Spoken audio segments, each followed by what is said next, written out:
once I heard all these stories and I heard my mom telling me these stories about the border itself, she took me there for the first time when I was an undergrad. And so happens that there were like 3 migrants from different parts of Mexico that were sleeping on the beach, and they told me their stories of how they had gone on trains and cars, on foot to get there, and they were sleeping on the beach trying to cross on the water, like swim across, and they had already been deported. And so it was just kind of like this awakening moment, I think, of this whole new world I began to investigate and become really intrigued by. Because when you come and go, when you have the access and the papers, you really don't notice it. You know, you're kind of, you go through the spaces much more freely. But I think once you start getting the friction of that space and seeing who doesn't get to go, you start paying more attention. I think all these stories are what makes me want to kind of break down those walls and those barriers, you know, of the possibilities that exist, like especially like the stories of success, where, you know, they moved somewhere and they were able to provide their families a better life, which is ultimately what happened with my own family. You know, my dad moved us, and I'm able to do this. I'm able to make art. I'm able to ideate and like imagine and create. And I think it's one of the most, he gave me access to play with my imagination, which is like the highest form of currency you can have. The other side, el otro lado, that's how we call the States when I was living in Mexico. And people that went to the other side, they would bring back like exotic candy and shoes and clothing and like, you know, the more materialistic, capitalistic side of like, and when you're 10 and, you know, all these things are being kind of, they're shiny and they're different and they're new, and so it was very luring. But then once we actually crossed and we arrived to San Diego, I just remember just like feeling this sense of overwhelming space of just, because everything was so distant and it was so far, and it just, nothing felt warm. I felt like everything was like pushing you farther away from people. You know, it was all about keeping more distance. It was all about like separating as opposed to coming together. And Mexico was more about like sit next to your aunt and ask them questions. And in the States, it was more like be quiet and sit over there, you know. And so instead of integration, it was more about separation. And I think that was one of the hardest things for me when I first moved to the States. Art was always just around me, and I didn't think that other people grew up without it, you know, just in their home. But then when I went to school, there was never an art program or an art class.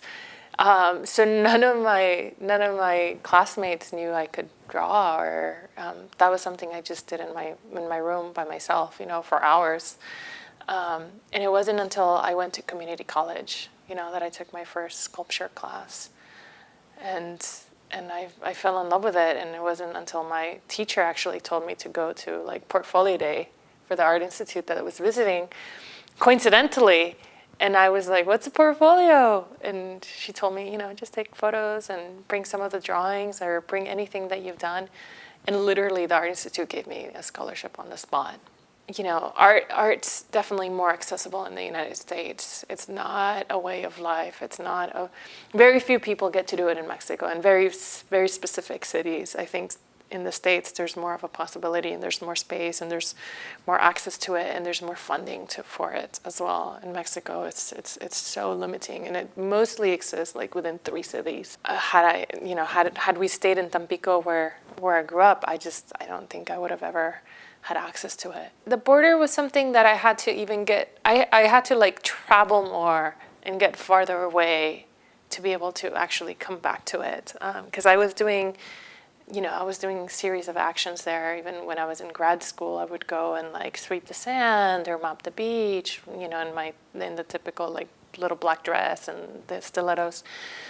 But when I finished grad school, you know, I did a residency in Haiti, and I was there for 2 months, and then I came back, and then I did some work later in Cape Town in South Africa. And so this constant, in each place I did it, there was always these stories of migrating, of migration that occurred, and they were so interesting, and to see the point of origin and then to see where people would end up. You collect very interesting stories, you know. And then in Cape Town, I met a lot of Muslim women living in this ghetto called Woodstock, and a lot of people from, you know, different parts, like from Afghanistan, just from all over the world, that were living kind of like in this hodgepodge of this neighborhood. It was kind of a melting spot.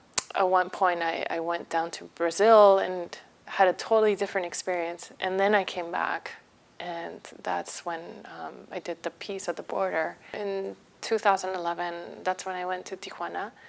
And it was so funny because for years, I had been doing actions there, you know, and they were very like Sisyphean based. There were these kind of very impossible tasks of like playing with the environment, because there was something impossible of the space at the same time. It was kind of metaphoric for the space itself, because you see these train tracks that are perforated into the sand.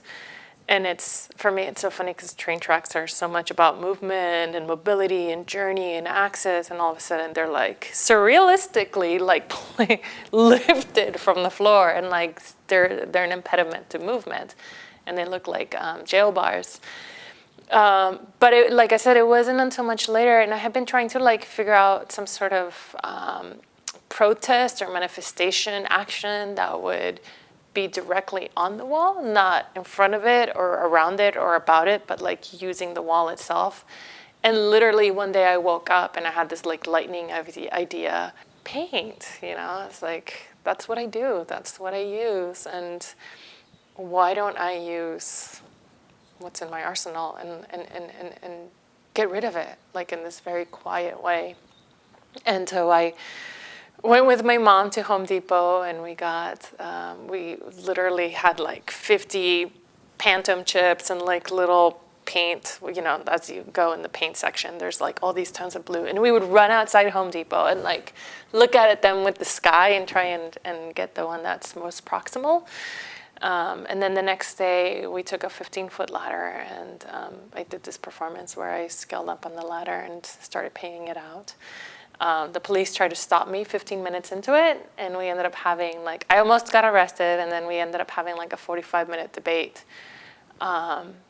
because I think they became enamored with the idea once they allowed me to explain the concept.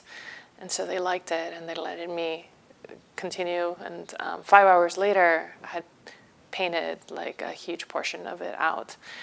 And then fast forward, what year is it, 2015, 4 years later, when I was invited to do this residency in Arizona, they asked me if I wanted to do a project, and I said, you know, I'd like to do a second iteration of it, but it's no longer a performance piece, but it's more of a community building project, in which I invite members of the community from all parts of Arizona, and as well from Nogales itself, to paint it out.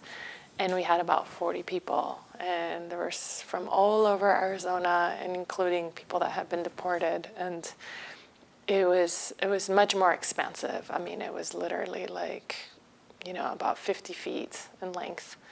And it was just this really beautiful coming together of people wanting to see this thing go away. I feel like it's almost like a triptych, you know. It started off by the ocean, where the border parts the sea, and then I moved to the desert, and then I want to kind of continue and extend to the other desert, which is in Texas, you know, which is farther away even, but then looking back in those two other states again. And so we're gonna do the triptych, which is like doing in Mexicali, Baja California, doing it in Agua Prieta, in Arizona, bordering with Arizona, and then in Juarez, which is bordering with Texas. So it's in 3 different states. So it's definitely like community engagement and trying to put people together that have sometimes perhaps not worked together before, and bringing people together. And we're gonna live stream it on one virtual platform, and so people can see the 3 different parts of the border in 3 different states being painted out at the same time.